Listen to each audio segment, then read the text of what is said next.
Hello, we're going to be talking about hip and pelvis motion in sports.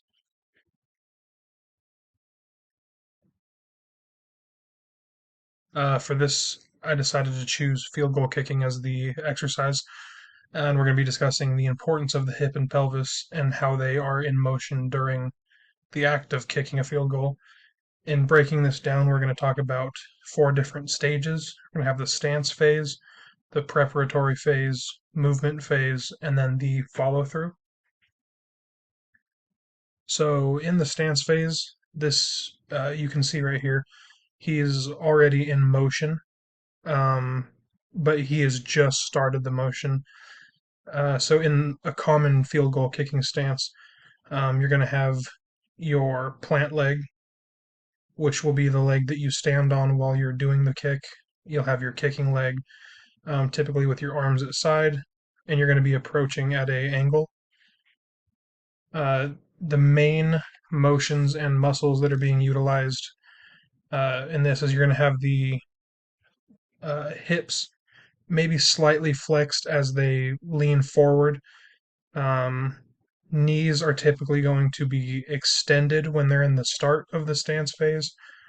And in the extension of the knees, you're going to have the quadriceps activated.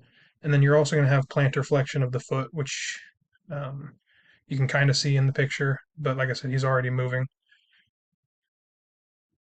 With the preparatory phase of motion, uh, the motions that are going to be happening there are the extension of the kicking leg, plantar flexion of the foot's going to be happening, and then you're going to have a little bit of the gait cycle, which is that 60-40 split of movement in the hip, common in walking.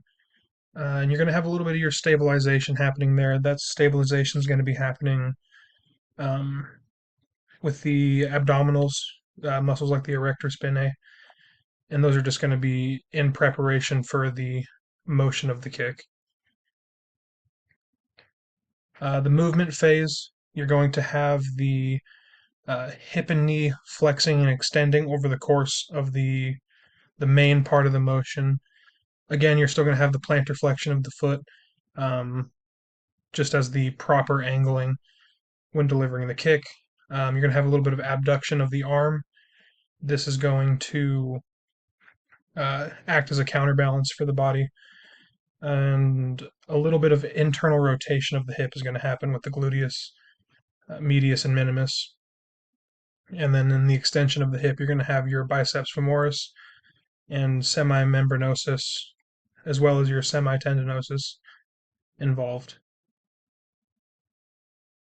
Finally, the follow through, you're going to have um, the same motions as in the motion phase. You're going to be following through with that motion, so still the hip knee flexion and extension, just carrying through the momentum so you've got full power on the kick.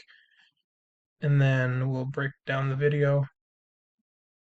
So right here you can see the stance phase. We have the legs extended, knees extended, some extension. You'll have a little bit of the gait cycle and leaning forward of the body. You'll see the extension, flexion, and internal rotation of the hip with the abduction of the arm for a counterbalance. And then finally, the follow through, ending with the athlete standing, uh, eventually in a variant of anatomical.